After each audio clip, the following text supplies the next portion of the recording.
अस्सलाम वालेकुम and welcome back to my channel. आज की वीडियो में हम डिस्कस करेंगे खून की कमी यानी एनीमिया के बारे में। क्या खून की कमी को अच्छी खुराक के ज़रिए से भी ठीक किया जा सकता है? तो आज की वीडियो में एनीमिया के बारे में आसान अल्फाज में समझते हैं, जिसके लिए हमारे साथ डॉक्टर बिलाल हसन मौजूद हैं। इनसे बातचीत करते हैं। अस्सलाम वालेकुम सर। वालेकुम सलाम। सर, सबसे पहले तो ये बताएं कि ये खून की कमी यानी एनीमिया है क्या? हम कब लेबल करते हैं कि खून की कमी हो गई है? देखिए, खून की कमी या एनीमिया का जो बुनियादी मतलब है वो ये कि खून के अंदर जो सुर्ख-खूली होते हैं, जिनको हम लोग रेड ब्लड सेल्स कहते हैं, उनकी कमी हो जाती है। खून के अंदर और भी सेल्स होते हैं, उन्हीं में से ये शामिल हैं रेड ब्लड सेल्स। ये जो खून के सुर्ख-खूली हैं, इनका जो बुनियादी काम है, वो जिस्म में ऑक्सीजन की सप्लाई करना है और इन्हीं सेल्स के अंदर एक पिगमेंट मौजूद होता है जिसको हम लोग हीमोग्लोबिन कहते हैं। अगर इंसान के खून के अंदर इन रेड ब्लड सेल्स की, हीमोग्लोबिन की कमी हो जाए, तो हम लोग लेबल कर देते हैं कि इंसान को एनीमिया हो गया यानी खून की कमी हो गई। अब जैसा कि मैंने बताया है कि खून के सुर्ख सेल्स का काम है ऑक्सीजन की सप्लाई करना। अगर ये कम हो जाएँगे तो इंसान के टिश्यूज़ के अंदर, बॉडी के अंदर जो सप्लाई है ऑक्सीजन की वो भी कम हो जाएगी। इसकी वजह से बॉडी को काफ़ी सारे मसाइल का सामना करना पड़ सकता है। तो सर ये बताएँ कि जब किसी इंसान में एनीमिया हो जाता है, तो इसकी अलामात, इसकी निशानियाँ क्या हो सकती हैं? जैसा कि मैंने बताया है कि एनीमिया के अंदर खून की कमी हो जाती है, तो ऑक्सीजन की सप्लाई भी डिस्टर्ब हो जाती है। तो इंसान को कई अलामात आ सकती हैं, कई ऐसे तरीके हैं जिनसे हम पहचान सकते हैं कि इंसान को खून की कमी हो गई है। जैसा कि दिल की धड़कन तेज़ हो सकती है या फिर साँस फूल सकता है। आपको मरीज़ आके ये बता सकता है कि सीढ़ियाँ चढ़ते हुए उसका जो साँस है वो फूल जाता है। बहुत ज़्यादा कमज़ोरी महसूस होगी, बहुत ज़्यादा थकावट महसूस होगी, सर में दर्द हो सकता है, टाँगों के अंदर, बाजू में दर्द महसूस हो सकता है, इवन हाथ-पाँव ठंडे भी महसूस हो सकते हैं। और इसके अलावा बहुत ज़्यादा इंसान पेल हो जाएगा, जिल्द जो है वो पीली होना स्टार्ट हो जाएगी। अगर ये सारी निशानियाँ आ रही हैं, तो हो सकता है कि इंसान को कहीं न कहीं एनीमिया हो यानी खून की कमी हो। सर, खून की कमी क्यों हो जाती है? इसकी कोई ख़ास वजूहात हैं, इसके काज़ेज़ हैं तो वो बता दें। देखिए, खून की कमी की कई वजूहात हो सकती हैं।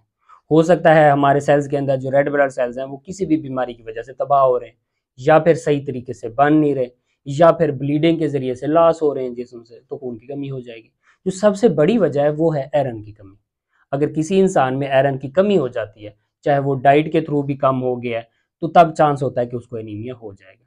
अगर मैं फीमेल्स की बात करूँ तो प्रेगनेंसी के अंदर फीमेल्स में चांस होता है कि आयरन की कमी हो जाती है। अब आयरन प्रॉपर नहीं बनेगा तो हीमोग्लोबिन प्रॉपर नहीं बनेगा तो तब भी खून की कमी हो जाएगी। इसके अलावा मेंसेस के दौरान जो ब्लड लॉस होता है तो उसमें भी आयरन लॉस होता है। तो आयरन के जाने की वजह से तब भी खून की कमी हो सकती है। इसके अलावा बहुत से ऐसे इन्फेक्शंस हैं, बहुत सी ऐसी डिजीज़ेज़ हैं जिनकी वजह से खून की कमी हो सकती है।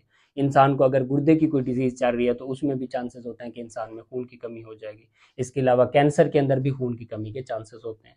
इसके अलावा एक और बड़ी वजह मैं मेंशन करना चाहूँगा, वो है विटामिन्स। विटामिन्स की वजह से भी खून की कमी हो सकती है, जैसा कि फोलेट है या फिर बी12 है। इनकी कमी की वजह से भी आपको आहिस्ता-आहिस्ता एनीमिया हो सकता है। अब फोलेट जो है वो ज़्यादातर सब्जियों यानी ग्रीन वेजिटेबल्स वगैरह से आता है। अगर आप वो अच्छा यूज़ करते रहते हैं तो फिर आप उसकी कमी को पूरा कर सकते हैं।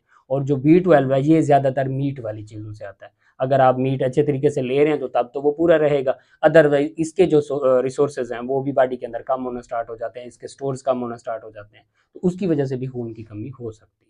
तो ओवरऑल ये सारी चीज़ें जितनी भी मैंने मेंशन की है, ये सारी वजह बन सकती हैं एंड रिज़ल्ट एनीमिया की। तो सर, हम खून की कमी से कैसे बच सकते हैं? यानी हमें ऐसा क्या करना चाहिए? अपनी ग़िज़ा में ऐसी क्या तब्दीलियाँ लानी चाहिए जिसकी वज़ह से हम खून की कमी से बच सकते हैं? अगर आप चाहते हैं कि आप खून की कमी का शिकार ना हों, तो सबसे पहली जो हिदायत ये है कि वो खाने पे एहतियात करें। यानी खाने के अंदर ऐसी चीज़ें ऐड करें जिसमें आयरन की मिकदार ज़्यादा है। फ्रूट्स की अगर मैं बात करूँ, सेब के अंदर, केले के अंदर या स्ट्रॉबेरी के अंदर आयरन की मिकदार अच्छी होती है। अगर आप इसका इस्तेमाल करते हैं तो आयरन की कमी की वजह से जो एनीमिया होता है उससे काफ़ी हद तक आप बच सकते हैं। यहाँ तो मैंने 2-3 फ्रूट्स मेंशन किए हैं, और भी बहुत बड़ी लिस्ट है फूड्स की जिसमें आयरन की मिकदार ज़्यादा होती है, आप उसको सिलेक्ट कर सकते हैं। इसके अलावा फोलेट और बी12 की वजह से भी एनीमिया हो सकता है। जो ग्रीन वेजिटेबल्स हैं जिनको हम लोग लीफी वेजिटेबल्स कहते हैं, इनके अंदर भी फोलेट की मिकदार अच्छी होती है। अगर आप इनका इस्तेमाल अच्छा करते हैं तो आप खून की कमी से महफूज रहेंगे। इसके अलावा गोश्त के अंदर जो है ना, बी12 की जो मिकदार है वो अच्छी होती है। तो इससे भी यूज़ करने से आप बी12 की डेफिशिएंसी से बच सकते हैं और एनीमिया से भी बच सकते हैं। या वो फीमेल्स जो कि प्रेग्नेंट हैं और उनमें थोड़ा बहुत खून की कमी है तो वो तो डाइट से कंट्रोल हो जाएगी। लेकिन अगर ज़्यादा मिकदार में कमी हो जाती है तो फिर अपने डॉक्टर से लाजमी कंसल्ट करना चाहिए। हो सकता है आयरन के या फोलेट के उसको सप्लीमेंट्स भी यूज़ करना पड़े। इसके अलावा अगर किसी इंसान में कोई ब्लीडिंग का सोर्स पड़ा हुआ है और वो कंट्रोल नहीं हो रहा, तो तब तक आप एनीमिया को भी ठीक नहीं कर सकते। तो आप पहले उसका हल कराएं, अपने डॉक्टर से कंसल्ट करें, तभी आपका एनीमिया भी ठीक हो सकता है। या इंसान को कोई डिजीज़ पड़ी हुई है, कोई इन्फेक्शन चल रहा है, तो उसका इलाज कराना भी बहुत ज़रूरी है, क्योंकि हम ये देखेंगे ना कि एनीमिया की वजह क्या है। अगर हम वजह ढूंढ लेते हैं तो फिर ही हम एनीमिया को कंट्रोल भी कर सकते हैं और इसका हम इलाज भी कर सकते हैं। तो आपने देखना ये है कि आपको आयरन की वजह से मसला आ रहा है, B12 की वजह से आ रहा है, फोलेट की वजह से आ रहा है, या किसी ब्लीडिंग या इन्फेक्शन की वजह से एनीमिया हो रहा है। तो इन तमाम चीज़ों को जहन में रखना है और फिर ढूंढना है कि जो वजह बनेगी उसी के हिसाब से ही आपने एनीमिया को कंट्रोल भी करना है और इसका इलाज भी करना है। तो सर अगर हम अपनी खून की कमी को सीरियस नहीं लेते, बाजार से भी खून की कमी को पूरा नहीं करते और इसका प्रॉपर इलाज भी नहीं करवाते, तो फ्यूचर में हमें क्या मसाइल पेश आ सकते हैं? अगर कोई इंसान खून की कमी यानी एनीमिया का शिकार है और वो उसको इग्नोर कर देता है, तो उसको डेली लाइफ में बहुत से मसाइल फेस करना पड़ सकते हैं। सबसे पहली चीज़ ये कि बहुत ज़्यादा थकावट होगी, आपकी जो डेली रूटीन की एक्टिविटीज़ हैं वो सारी डिस्टर्ब हो जाएंगी। और अगर कोई फीमेल प्रेग्नेंट है तो उसके बच्चे पे भी इफ़ेक्ट हो सकता है। इवन हार्ट के ऊपर भी ये इफ़ेक्ट कर सकता है। एनीमिया की वजह से हार्ट फेलियर भी हो सकता है। और भी हर एनीमिया की वजूहात के हिसाब से काफ़ी ज़्यादा कॉम्प्लिकेशन इंसान को फेस करनी पड़ सकती है। तो सर ऐसा कोई स्पेसिफिक टेस्ट हो जो खून की कमी के लिए कराया जा सकता हो तो वो बता दें। देखिए, एनीमिया की तशख़ीस के लिए काफ़ी ज़्यादा टेस्ट कराए जाते हैं, ये तो डॉक्टर डिसाइड करेंगे। टिपिकल जो टेस्ट है या जिसे कहते हैं हम बुनियादी टेस्ट है, वो कंप्लीट ब्लड काउंट होता है, उसको हम सीबीसी कहते हैं। उसके अंदर हम एचबी को देखते हैं, हीमोग्लोबिन की मिकदार को। एचबी अगर मैं मेल में बात करूँ तो वो तकरीबन 14 टू 18 तक होती है और फीमेल्स के अंदर तकरीबन 12 टू 16 के दरमियान में, तो ये नॉर्मल रेंज है।